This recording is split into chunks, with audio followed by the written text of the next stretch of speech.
तो आ गया Donald Trump का ट्वीट आ गया। डोनाल्ड ट्रंप ने एक ट्वीट किया और इसमें कहा कि भाई अब ब्लॉकेड हो चुका है और कोई भी जहाज जो ईरान में घुस रहा है या निकल रहा है 13 अप्रैल से सुबह के 10 बजे से ध्यान रखो। अब जहां डोनाल्ड ट्रंप ने इस ब्लॉकेड की घोषणा की है, वहीं दूसरी तरफ सिंगापुर के मंत्री ने एक बड़ा बयान दिया है। क्या मलक्का स्ट्रेट और सिंगापुर के स्ट्रेट को भी बंद किया जाएगा और क्या ये भारत और सिंगापुर करेंगे? अब ऐसा क्यों कहा जा रहा है? जियोपॉलिटिक्स में बहुत सारी चीजें चल रही है। हमेशा की तरह वर्ल्ड मिरर के इस एपिसोड में जानने को मिलेगा बहुत कुछ। आइए जानते हैं इन खबरों को विस्तार से। डोनाल्ड ट्रंप ने क्या कहा, इस वीडियो को थोड़ा सा सुनिए। I think Iran is in very bad shape. I think they're very desperate. We had a meeting that lasted 21 hours. We understand the situation better than anybody, and Iran's in very bad shape. And just so you understand, Iran will not have a nuclear weapon. We'll not have. There is no way that they're going to get. They still want it, and they made that clear the other night. Iran will not have a nuclear weapon. Donald Trump ने कहा कि वो बातचीत की table पर आते हैं या नहीं आते हैं, उससे मुझे कोई फर्क नहीं पड़ता है। उन लोगों ने जब बातचीत की तो उन्होंने संकेत दे दिया कि वो परमाणु हथियार हासिल करना चाहते हैं, करने की कोशिश कर रहे हैं, और हमने शुरू से कहा है कि ईरान के पास परमाणु हथियार नहीं होंगे, इसलिए मुझे कोई फर्क नहीं पड़ता है कि वो बातचीत करने के लिए दोबारा आते हैं या नहीं आते हैं। और हमने अपनी जहाजों को भेज दिया है। अब एक ब्लॉकेड हो चुका है। कोई भी जहाज जो उन्हें पैसे देकर अवैध तरीके से निकल रहे हैं, उन जहाजों को भी रोका जाएगा। अब यहाँ डोनाल्ड ट्रंप के बयान के बाद सैयद अब्बास अरागची जो उनके विदेश मंत्री हैं, उनका भी बयान आया और उन्होंने कहा कि 47 सालों में ना हमने बातचीत किया। ईरान अमेरिका से बातचीत करना चाह रहा था अब भी इस युद्ध को समाप्त करने के लिए, लेकिन एक बार फिर से हमें वही धोखा मिला। हम इस्लामाबाद MOU को साइन करने वाले थे, लेकिन फिर से गोल पोस्ट बदल दिए गए। अब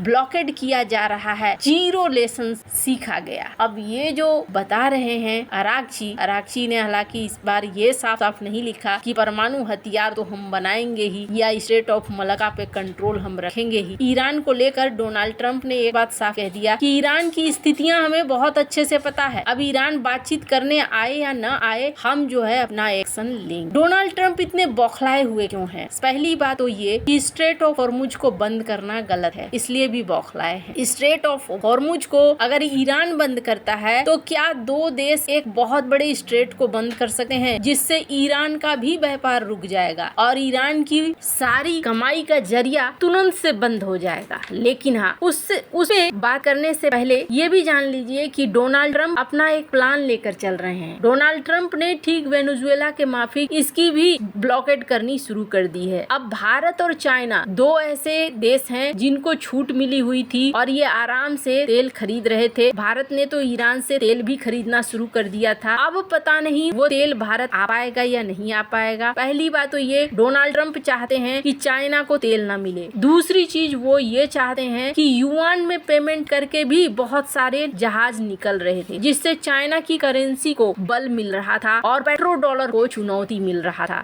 अमेरिका का सबसे कमजोर नस है पेट्रो डॉलर। जब भी पेट्रो डॉलर को कोई छेड़ता है तो अमेरिका बुरी तरीके से बौखला जाता है और ईरान ने यहाँ पेट्रो डॉलर को छेड़ दिया। ईरान ने कथित तौर पर कुछ जहाजों से युआन में पेमेंट लिया और ये कहा गया, मीडिया में ये खबरें आने लगी कि ईरान पुश कर रहा है कि आप युआन में ही पेमेंट करो। अगर ईरान पुश कर रहा है कि युआन में पेमेंट करो, इसका मतलब है चाइना की तरफ से उसे इसी तरीके के ऑर्डर आ रहे हैं। तो यहाँ डोनाल्ड ट्रंप नहीं चाहते हैं कि डॉलर की वैल्यू खत्म हो। दूसरा, डोनाल्ड ट्रंप ईरान के पास न्यूक्लियर हथियार भी नहीं देखना चाहते हैं। अब इस ब्लॉकेड के बाद क्या भारतीय जहाज निकलेंगे या नहीं निकलेंगे, ये तो देखने वाली बात होगी, पर इसके परिणाम और घातक हो सकते हैं। स्क्रीन पर एक इंसान को देख रहे हैं, इनके वीडियो को थोड़ा सा सुनिए, आपको समझ में आ जाएगा। The Straits of Malacca, the Straits of Singapore, is in fact another critical choke point. You may be aware that, in fact, if you add up all the maritime oil, crude and refined, you might be surprised that actually more flows through the Straits of Malacca and Singapore than even the Straits of Hormuz. If you think about global trade, container trade, there's far more flowing through this place. And the most important geographical fact, which most people are not aware of. ये कौन है? ये भारतवंशी विदेश मंत्री हैं Singapore के, और Singapore में इन्होंने संसद में एक बहुत बड़ी बात कही। इनका नाम है विवियन बालाकृष्णन। इन्होंने कहा कि हम ईरान से स्ट्रेट ऑफ हॉर्मुज खुलवाने के लिए बात ही नहीं करना चाहते हैं। हम क्यों बात करें? इसके लिए किसी लाइसेंस की जरूरत नहीं है। हम क्यों मिन्नतें करें? हम क्यों शुल्क दें? हम भुगतान करके हॉर्मुज स्ट्रेट से निकले, ऐसा क्यों होगा? कोई भी देश जो अंतर्राष्ट्रीय कानून का पालन करता है, उस देश के पास हक है कि वो हॉर्मुज स्ट्रेट से अपने जहाजों को निकाल सके। कोई भी दुनिया का कानून, अंतर्राष्ट्रीय समुद्री कानून की भी बात करें, जिस पर सिंगापुर ने भी दस्तखत किया है, उसके हिसाब से भी कोई भी स्ट्रेट को इस तरीके से बंद नहीं किया जा सकता है। उन्होंने कहा कि ये लीगल है ही नहीं, तो ऐसे में हम क्यों जाएं उनसे बात करने के लिए? उनके पास कोई विशेषाधिकार नहीं है कि वो इस स्ट्रेट को रोक सकें, और अगर वो ऐसा रोकते हैं तो मैं आपको बता दूं, दुनिया में दो और उदाहरण है। एक है मलक्का स्ट्रेट और दूसरा है सिंगापुर स्ट्रेट। और कमाल की बात है, ये जो देख रहे हैं मैप, ये है मलक्का स्ट्रेट और ये है सिंगापुर स्ट्रेट। ये दोनों ही मार्ग ऐसे मार्ग हैं जहां से चाइना का 80% तेल गुजरता है। इन्होंने एक संकेत दिया कि अगर आप ये सोच रहे हैं कि आप वहां पर बंद कर देंगे, तब तो कल को हम लोग भी यहाँ पर बंद कर सकते हैं, और हम लोग भी कह सकते हैं कि भैया यहाँ पैसा दो तब यहाँ से निकलो। यहाँ पर भी टोल फिर वसूला जा सकता है। सिंगापुर और मलक्का स्ट्रेट ये दोनों दुनिया के महत्वपूर्ण चौक पॉइंट्स हैं। और सबसे बड़ी बात, फिर भी अगर देखेंगे स्ट्रेट ऑफ हॉर्मुज को 22 से 32 किलोमीटर चौड़ा है, लेकिन सिंगापुर स्ट्रेट तो मात्र 3.5 किलोमीटर चौड़ा है। अगर इसे चोक करने की बात आई तो ये चोक करना बहुत ज्यादा आसान होने लगेगा। और सिंगापुर स्ट्रेट सिर्फ तेल ही नहीं, दुनिया के 40% व्यापार को संभालता है।